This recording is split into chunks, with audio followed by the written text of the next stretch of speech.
Morning বন্ধুগণ, good morning. আজকে হচ্ছে 25 তারিখ, 25শে মার্চ 2025। এখন টাইম হচ্ছে সকাল 8:20 আর আমরা অলমোস্ট রেডি। আজকে এই সকাল সকাল আমরা এখান থেকে খাওয়া দাওয়া করে বেরিয়ে যাব পেহেলগামের উদ্দেশ্যে। পেহেলগামের ওয়েদার ফোরকাস্টে দেখলাম যে আজ কাল পরশু 3 দিন স্নোফল হওয়ার চান্স আছে। তো পেহেলগাম তো অনেকটা বড় জায়গা, কোন জায়গায় হবে সেটা এখন বলা মুশকিল। হয়তো পাহাড়ের উঁচুতেও হতে পারে, চন্দনবাড়ির দিকে, যেখান থেকে অমরনাথের যাত্রা শুরু হয় আর কি। তো দেখা যাক এখন কি হয়। তো শ্রীনগর থেকে পেহেলগাম অনেকটা হাইটে যদিও, আর আজকে সকাল থেকে দেখছি দূরের পাহাড়গুলো কিচ্ছু দেখা যাচ্ছে না। গোপ্রোতে ভালো আসবে না, আমি ফোন থেকে দেখাচ্ছি। বন্ধু এই দেখো দূরে আর কিচ্ছু দেখা যাচ্ছে না, পুরো একদম ফগি ওয়েদার আর একদম পুরো মেঘলা ওয়েদার হয়ে গেছে। এই দেখো দূরে পাহাড়গুলো আর চোখে খুবই আবছা দেখা যাচ্ছে, জানি না ক্যামেরায় কতটা ভালো দেখা যাবে, একদম খুবই আবছা দেখা যাচ্ছে খালি চোখে। এই দেখো কিচ্ছু নেই, পুরো ফগি ওয়েদার হয়ে আছে, মেঘলা হয়ে আছে। তো বৃষ্টি হওয়ারও চান্স আছে দেখাচ্ছে আজকে। যদি এখানে বৃষ্টি হয় তো ওপরে স্নোফল হবে। তো অলমোস্ট আমরা রেডি হয়ে গেছি। এবার আমাদের নিচে থেকে কিছুক্ষণের মধ্যেই খেতে ডাকবে। এখান থেকে পেহেলগাম ওই 100 কিলোমিটার ডিস্টেন্স, অনেকটাই টাইম লাগবে যেতে। তারপরে শ্রীনগরে জ্যাম কাটিয়ে যেতে হবে। আর বেশি টাইম লস করবো না, এবার ফটাফট রেডি হয়ে নিয়ে নিচে চলে যাব। তারপর নিচে গিয়ে আবার দেখা হচ্ছে। বন্ধু ঘড়িতে এখন বাজে 10:43 আর আমরা এখনও হোটেল থেকে বেরোইনি, একটু লেট হয়ে যাচ্ছে আর কি। তো সবাই আস্তে আস্তে রেডি হয়ে নামছে নিচে। অলমোস্ট মনে হয় রেডি হয়ে গেছেন তারা, এখনই হয়তো নেমে পড়বে। তো নেমে পড়লেই তারপর গাড়ি ছাড়া হবে। তো বাঙালির টাইম আর কি, যা হয়। তো এইখানে আমরা খুব সুন্দর টাইম কাটালাম। তো এই হোটেলটাও খুবই ভালো, অবভিয়াসলি আমি তোমাদেরকে রেকমেন্ড করবো এটা। আর এখানকার স্টাফেদের ব্যবহারও খুবই ভালো। যিনি অর্গানাইজারদের সাথে এসেছি তাদের তো কোনো তুলনা নেই, সিরিয়াসলি। খুব শিগগিরই এবার গাড়ি ছাড়া হবে। এবার গাড়িতে উঠে পড়ি, গাড়ি ছাড়বে এবার। বন্ধু টাইম হচ্ছে 11:20 আর আমরা অলরেডি বেরিয়ে পড়েছি হোটেল থেকে। তো ফাইনালি এখন আমরা রওনা দিলাম শ্রীনগর ছেড়ে পেহেলগামের উদ্দেশ্যে। তো শ্রীনগরে যে সময়টুকু কাটালাম, যেমনটা বললাম যে সিরিয়াসলি খুবই ভালো কাটিয়েছি। তো এখন পেহেলগামে যাওয়ার পালা। পেহেলগামও আমরা 2 রাত কাটাবো।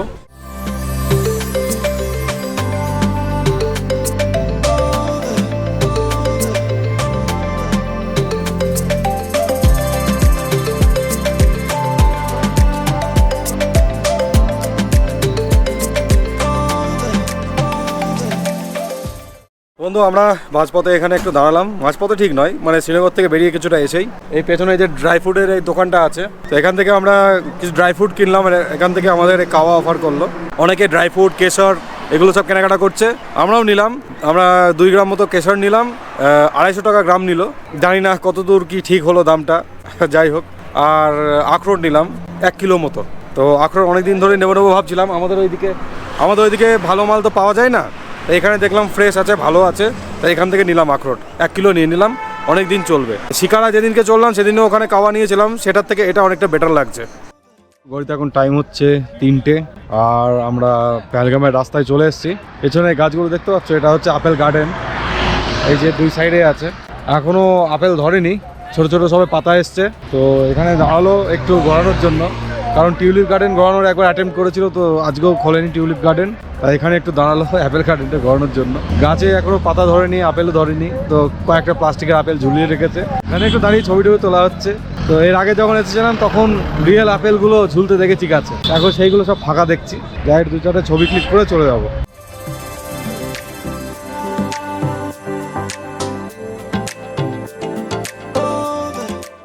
আপেল বাগান থেকে কিছু দূর এগোনোর পরেই রাস্তার পাশ দিয়ে বইতে শুরু করলো লিডার নদী। এই লিডার নদী আর তার সাথে চারিপাশের সৌন্দর্য উপভোগ করতে করতে আমরা এগিয়ে চললাম পেহেলগামের দিকে।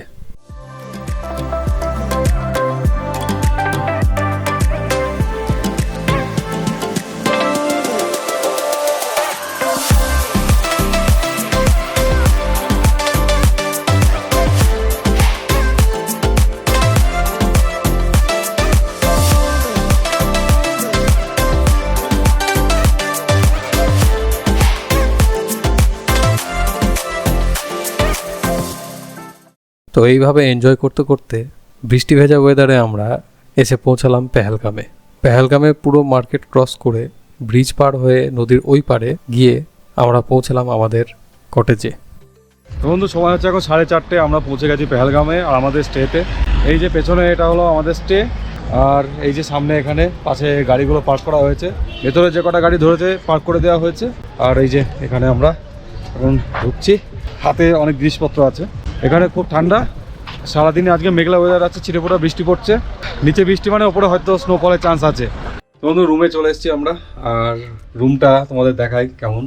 তো একটু পরে তো সব জিনিসপত্র এলোমেলো হয়ে যাবে, তখন আর দেখাতে পারবো না, তাই এখনই দেখিয়ে নিই। আর ঠান্ডায় গোপ্রো আবার ধোকা দিতে শুরু করে দিয়েছে, ঝটপট দেখিয়ে দিই। এখানে একটা সিঙ্গেল বেড আছে, এটা আমার জন্য। আর এখানে এই যে মার বোন এখানে বসে আছে, এখানে ডবল বেড একটা। আর এটা হচ্ছে এন্ট্রি গেট, এই যে বাইরে এটা হচ্ছে সামনে বারান্দা। আমাদের সেকেন্ড ফ্লোরে পড়েছে, মানে 3 তলাতে। এইখান দিয়ে এন্ট্রি গেট, এখান দিয়ে ঢুকে সামনেই হচ্ছে বেড, ডবল বেড। আর এই পাশে হচ্ছে সিঙ্গেল বেড। এটা হলো টয়লেট, টয়লেটটা খুব সুন্দর। আর আরেকটা যেটা জিনিস সেটা হচ্ছে এই দেখো,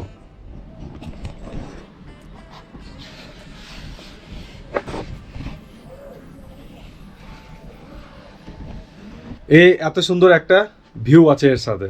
তো বেশ ভালো, আপাতত ফার্স্ট ইমপ্রেশন। আজকের রাতটা, কালকে রাতটা, 2টো রাত এখানে থাকা হবে। এবার নিচে আমাদের খেতে ডাকছে, এবার যাওয়া যাক। খুব খিদে পেয়েছে। সেদিন রাতে আমাদের ট্রাভেলার্সদের পক্ষ থেকে ডাইনিং রুমে ছোট করে একটু নাচ গানের আয়োজন করা হয়েছিল। সেখানে সবাই এক জায়গায় হয়ে বেশ খানিকক্ষণ আমরা ভালো মতো এনজয় করলাম। তারপর ডিনার কমপ্লিট করে আবার যে যার রুমে ফিরে গেলাম। বন্ধু টাইম হচ্ছে এখন রাত 10:40, আর এই বাইরে 2 ডিগ্রি ঠান্ডায় কাঁপছি। এখন পেহেলগামে 2 ডিগ্রি চলছে। তাই জাস্ট আমাদের ডিনার হয়ে গেল কমপ্লিট। এই যে পেছনে এটা হলো ডাইনিং হল, এখানে একটু অনুষ্ঠান হচ্ছিল, সাংস্কৃতিক অনুষ্ঠান, নাচ গান। তো সেই সব কমপ্লিট করে ডিনার করে এখন আমরা যাচ্ছি আমাদের রুমে। তো রাতের বেলায় আরও 1 ডিগ্রি কমার সম্ভাবনা আছে, সেটা দেখলাম ফোরকাস্টে। তো এরপরে বোঝা যাচ্ছে যে কি হবে। আর চারিদিকে অ্যাম্বিয়েন্সটা দেখো, এই যে খুবই সুন্দর এই জায়গাটা। পেহেলগামের মধ্যে পাশ দিয়ে বয়ে গেছে লিডার নদী, নদীর সেই বয়ে যাওয়ার শব্দ ঘরের মধ্যে অল টাইম আমরা পাচ্ছি। শান্তশিষ্ট পরিবেশ আছে, গাড়ি ঘোড়ার কোনো আওয়াজ নেই, লোকজনের কোলাহল নেই, শুধু আমাদের এই গ্রুপের লোকজনেরই কথার আওয়াজ পাওয়া যাচ্ছে, আর কিছুই না। পেছনে এইগুলো সব বড় বড় পাহাড় মাথা উঁচু করে দাঁড়িয়ে আছে। এখন অন্ধকার হয়ে গেছে, দেখা যাচ্ছে না। পেছনে আরো বরফ চূড়া আছে। এরপরে নেক্সট টাইম যদি আসি তো এখানেই থাকবো ভাবছি। তো এবার ফটাফট রুমে চলে যাই। তো গুড মর্নিং বন্ধুগণ, গুড মর্নিং ফ্রম পেহেলগাম। যেমনটা দেখলে যে আমরা কালকে এসে পৌঁছেছি পেহেলগামে শ্রীনগর থেকে। পেহেলগাম ডিস্টেন্স খুব একটা বেশি নয়। তো এক তো শ্রীনগরের জ্যাম, তারপরে হচ্ছে আবার রাস্তায় অনেকবার দাঁড়ানোর জন্য অনেকটা লেট হয়ে গেছিলো পৌঁছাতে। তারপরে এসে আমরা ঝপাঝপ খাওয়া দাওয়া করি। তারপর ভেবেছিলাম যে মার্কেটে বেরোবো, তো বৃষ্টি এসে গেল, মার্কেটে আর বেরোতে পারলাম না। তো আজকে সকাল থেকে একটু রোদ উঠেছিল, এখন আবার এই যে পেছনে একটু আবার মেঘলা হয়ে গেল। যাই হোক, এইরকমই হচ্ছে। এখন টাইম হচ্ছে সকাল 9টা। আর আজকে আমরা একটু পরে ব্রেকফাস্ট করতে যাব এখন। দিয়ে আজকে আমরা বেরোবো সাইট সিনে। তো সাইট সিনে আমরা 2টো স্পটেই যাব। আমরা গাড়ি ঠিক করেছি যে বেতাব ভ্যালি যাব আর চন্দনবাড়ি যাব, যেখানে আছি আমরা মান্টু কটেজে। তো এখানেই হচ্ছে গাড়ির সব প্রাইস লিস্টগুলো দেওয়া আছে, কোন গাড়ির কত প্রাইস আর কতগুলো পয়েন্ট ঘোরালে যা হবে, মানে কত কি লাগবে আর কি। তো সেই অনুযায়ী দেখে আমরা ঠিক করলাম যে একটা ট্রাভেরা গাড়ি করব, আর তাতে 8 জন ধরে যাবে। ওই গাড়িটা এই 2টো স্পট ঘোরাবে, ঘুরিয়ে 1800 টাকা নেবে। হোটেল থেকে তুলবে, আবার হোটেলে নিয়ে এসে ড্রপ করবে। প্রতিটা স্পটে 1 ঘন্টা করে টাইম দিচ্ছে। এক্সট্রা টাইম যদি লাগে তো পার ঘন্টা 400 টাকা করে চার্জ করবে। মোটামুটি রেডি হয়ে গেছে। আর হ্যাঁ, এখন একটু আগে কারেন্ট চলে গেল এখানে, তাই এই জানলার পাশে বাইরের আলোতে দাঁড়িয়ে ভিডিও করছি। এখন চটপট রেডি হয়নি পুরো, দিয়ে নিচে চলে যাই, গিয়ে খাওয়া দাওয়া করে বেরোই।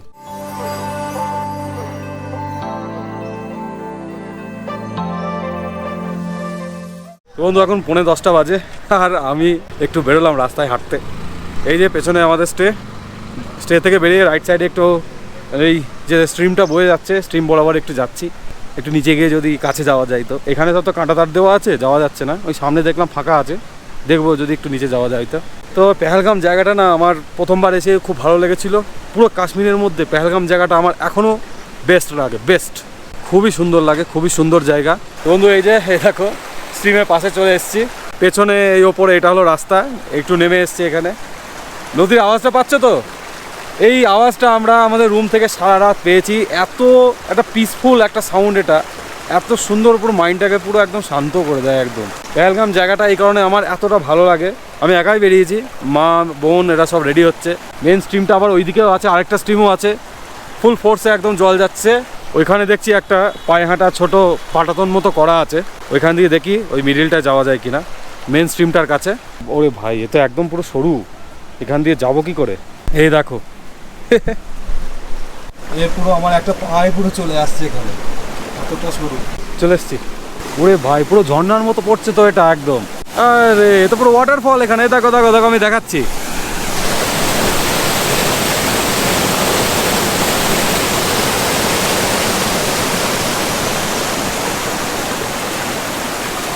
এ তো একদম রুমের পাশে আমাদের ছোটখাটো একটা ওয়াটারফল দেখতে পাচ্ছি। এই দারুণ লাগছে কিন্তু।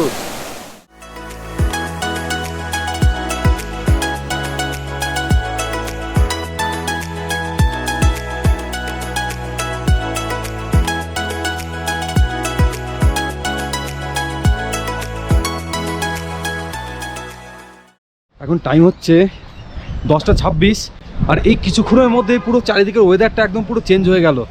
পুরো ঘন মেঘ পুরো একদম চারিদিকে পাহাড়ের মাথাটাকে পুরো ঢেকে ফেলেছে পুরো চারিদিকে, আর বেশ জোরে হাওয়া চলছে। আমরা সবাই রুম ছেড়ে নেমে এসেছি, গাড়ির জন্য অপেক্ষা করছি। আমরা একটা ট্রাভেলার গাড়ি করেছি, 8 জন আছি আমরা। তো সেটা করে আমরা 2টো পয়েন্ট যাব, যেমনটা বললাম যে বেতাব ভ্যালি আর চন্দনবাড়ি। পুরো একদম ঘন মেঘ পুরো চলে এসেছে পাহাড়ের মাথায়। দেখো আমি দেখাচ্ছি, এক ফুট বৃষ্টি পড়ছে। তো আমরা যখনই বেরোই তখনই বৃষ্টি পড়ে, কি বলবো। তো এখন যে পরিস্থিতি, এরকম অবস্থা থাকলে স্নোফল পেতে পারি। অলরেডি মনে হয় স্নোফল হচ্ছেও ওপরে, যা দেখে বুঝছি স্নোফল মনে হচ্ছে। কালকের মতন একদম সেম সিচুয়েশন হয়ে গেল। কিছুক্ষণের মধ্যে গাড়ি চলে আসবে, ফোন করে দিয়েছে হোটেল থেকে। তো এখন টাইম হচ্ছে 10:35, আর ফাইনালি আমরা গাড়িতে উঠে পড়েছি আর রওনা দিয়ে দিয়েছি। ফার্স্টে যাবো চন্দনবাড়ির দিকে, তারপর ব্যাকে এসে বেতাব ভ্যালি। ইনি হচ্ছে আমাদের ম্যানেজার, ঠিক আছে? আমি হচ্ছে অবিতেশ দাস, তার পাশে বসে আছি। আচ্ছা, আপনি তাহলে কোন ক্লাসে পড়েন এখন? আমি ছুটিয়ে উঠবো। 3-তে উঠবেন? ছুটিয়ে উঠবো বলতে তো ছুটিয়ে উঠে গেছে, কারণ তারপর রেজাল্ট তো বেরিয়ে গেছে না? আর একদম ঠিকঠাক সব। আর আমি শ্রীনগর থেকেও এসেছি। কোন শ্রীনগর? চাপড়া শ্রীনগর। আর আগের দিন আমি খুব সুন্দর গান গেয়েছি। কাশ্মীরে শ্রীনগর দেখা হয়েছে, তাই তো? ভালো হবে। আসলে আমি আগের দিন কম্পিটিশনে খুব সুন্দর গান গেয়েছি, আর সবাই চলে আচ্ছা আচ্ছা।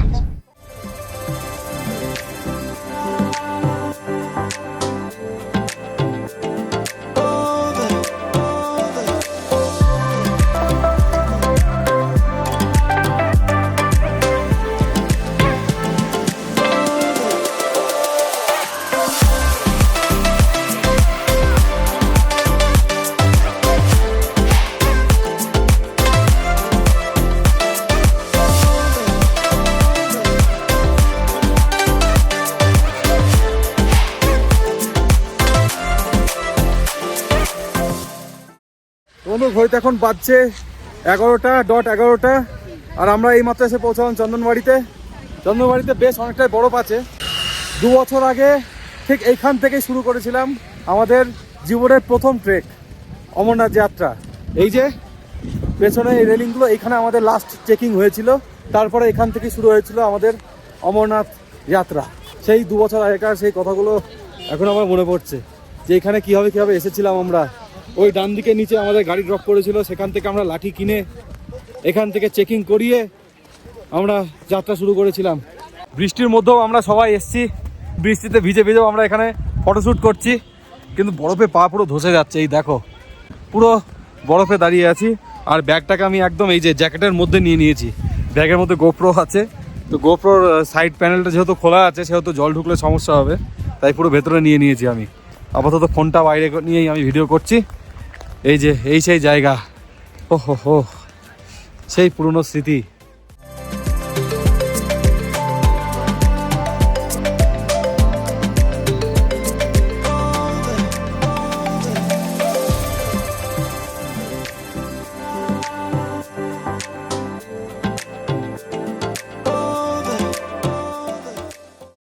আমরা এখন যেখানে দাঁড়িয়ে আছি এটা হচ্ছে এই যে বেতাব ভ্যালি ভিউ পয়েন্ট। এটা বৃষ্টির কারণে সবাই বলছে যে আর নিচে যাবে না, এখান থেকেই ওপর থেকে পুরো ভিউটা দেখে রিটার্ন করবে।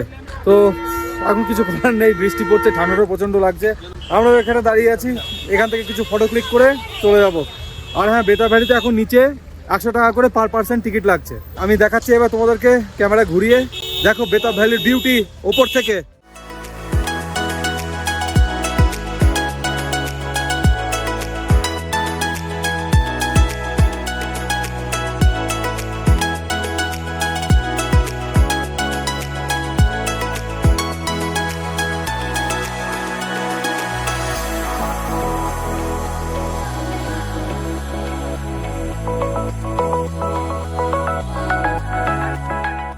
তো ফাইনালি এই বেতাবের ভিউ পয়েন্ট থেকে আমরা রওনা দিয়ে দিলাম হোটেলের দিকে। এই বৃষ্টিটা না একদম পুরো একদম সব খারাপ করে দিল সবই। স্নোফলে আশা করে করে করে করে গেলাম, স্নোফল তো পেলামই না।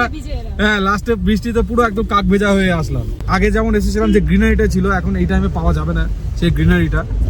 এক তো যদি বরফ পেতে হয় বেতাব ভ্যালিতে, তাহলে আসতে হবে একদম শীতের মধ্যে, পুরো বরফই বরফ, পুরো সাদা হয়ে থাকে বেতাব ভ্যালি। আর না হলে যদি গ্রিন পেতে হয় তাহলে আসতে হবে একদম ওই আগস্টের দিকে, আসলে সব থেকে বেস্ট হয়। পুরো ভ্যালি একদম গ্রিন হয়ে থাকে, পুরো পেহেলগাম গ্রিন হয়ে থাকে। তো এখন যেহেতু সদ্য বরফ গেছে এখান থেকে, তাই এখনো গ্রিনারিটা পুরোপুরি হয়নি। নিচের ঘাসগুলো সব মরে গেছে, নতুন করে ঘাস আবার গজাচ্ছে। বর্ষা এসে গেলে তখন পুরো একদম গ্রিন আর গ্রিন হয়ে যাবে। তখন আসল বেতাব ভ্যালি, যার পুরনো নাম হাজান ভ্যালি, সেই ভ্যালির আসল সৌন্দর্য তখন দেখা যাবে। তো বন্ধু, আমরা আবার হোটেলে চলে এসেছি, মানে আমাদের স্টেতে আর কি। এখন 12:30 বাজছে। তো এখনও বৃষ্টি থামেনি, পড়েই যাচ্ছে কন্টিনিউ। গোপ্রো আবার ঠান্ডায় বন্ধ হয়ে যাচ্ছে বারবার। 60% ব্যাটারি আছে, তাও ব্যাটারি লো দিকে বন্ধ হয়ে যাচ্ছে। তো তাড়াতাড়ি আমি ব্লগটা সারি। তো এবার আর স্নোফল দেখা হলো না, বেটার লাক নেক্সট টাইম।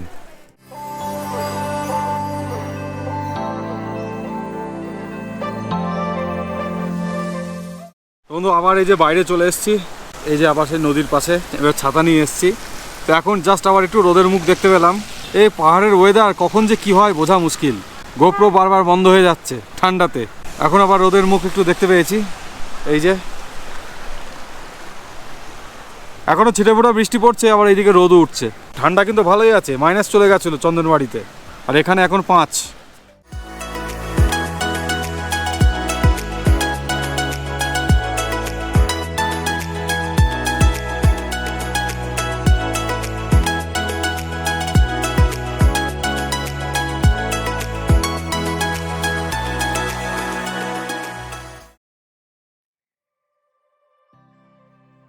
তো আজকে হচ্ছে 27 তারিখ, 27শে মার্চ 2025। এখন আমরা রেডি হয়ে গেছি। ঘড়িতে এখন বাজছে 6:18, সকাল 6:18। আমাদের লাগেজগুলো সব নিচে পাঠিয়ে দেওয়া হয়েছে। তো আমরা বেরিয়ে যাবো আর কিছুক্ষণের মধ্যেই। তো আজকে আমরা পেহেলগাম থেকে বেরিয়ে যাব কাটরা বৈষ্ণোদেবী।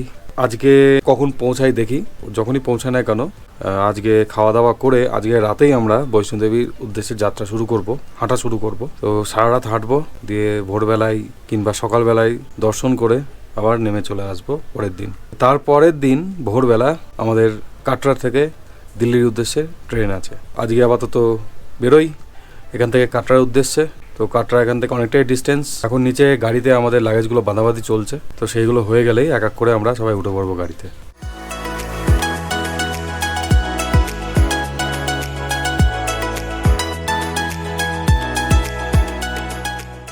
এরপর আমরা একে একে সবাই নিচে চলে আসি। লাগেজপত্র গোছানো হয়ে গেলে একে একে আমরা গাড়িতে উঠে বৃষ্টি ভেজা মরশুমে এই পেহেলগামকে বিদায় জানাই। পেহেলগাম মার্কেটে অন্য টাইমে ভালোই ভিড় থাকে, কিন্তু সকাল সকাল মার্কেট ছিল একদমই ফাঁকা। আমাদের গাড়ি পেহেলগাম মার্কেট ক্রস করে এগিয়ে চলল সামনের দিকে, অর্থাৎ কাটরার দিকে।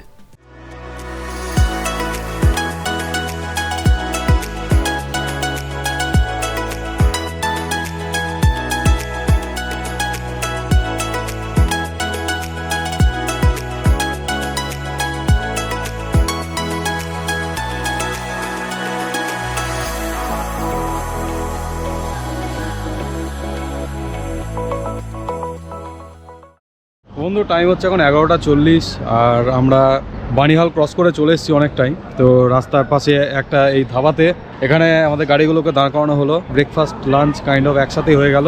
যেহেতু লাঞ্চে আমাদের মাছ ভাত ছিল, সেহেতু এখানে আগেই খাইয়ে দিল একবারে লাঞ্চটা, কারণ কাটরায় গিয়ে কোনো আমিষ অ্যালাউ হবে না, সেহেতু আগেই এখানে আমিষ খাবারটা খাইয়ে দিল। কাটরায় গিয়ে যাওয়া হবে সব নিরামিষ হবে। এই খাবারগুলো ওনারাই সব রান্না করে নিয়ে এসেছিলেন। আমাদের একটা জিনিস এটাতে ভালো কি, আমাদের বাইরের খাবার একটাও খেতে হয়নি, মানে বাঙালি স্বাদটা পুরো পেয়েছি একদম খাবারে। এখন সকলের মোটামুটি খাওয়া হয়ে গেছে, কিছুক্ষণের মধ্যে গাড়ি ছাড়বে। এখান থেকে জম্মু শ্রীনগর হাইওয়ে ধরে বেশ কিছুটা এগোনোর পর আমরা হাইওয়ে ছেড়ে ডান দিকে ঢুকে গেলাম কাটরার রাস্তায়। কাটরার এই রাস্তাটা ছিল সিঙ্গেল রাস্তা এবং পাহাড়ি রাস্তা। তো পাহাড়ের এই আঁকা বাঁকা রাস্তা ধরে আমরা পাহাড়ের সৌন্দর্য দেখতে দেখতে এগিয়ে চললাম কাটরার দিকে।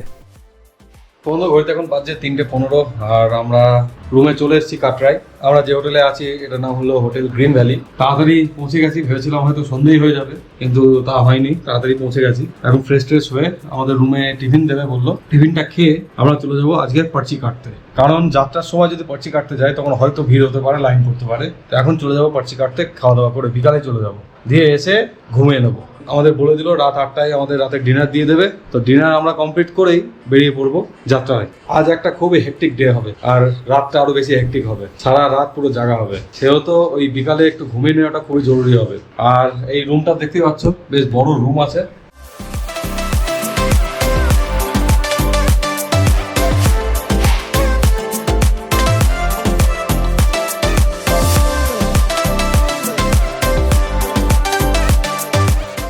এখন ফোন ছাড়া আমার ভরসা নেই কিছু। কেন তোমার গোপ্রো ধোকা দিয়েছে? ধোকা দিয়ে দিয়েছে আবার। শালা গোপ্রো না আমার এক্স, ঠিক বুঝতে পারছি না আমি।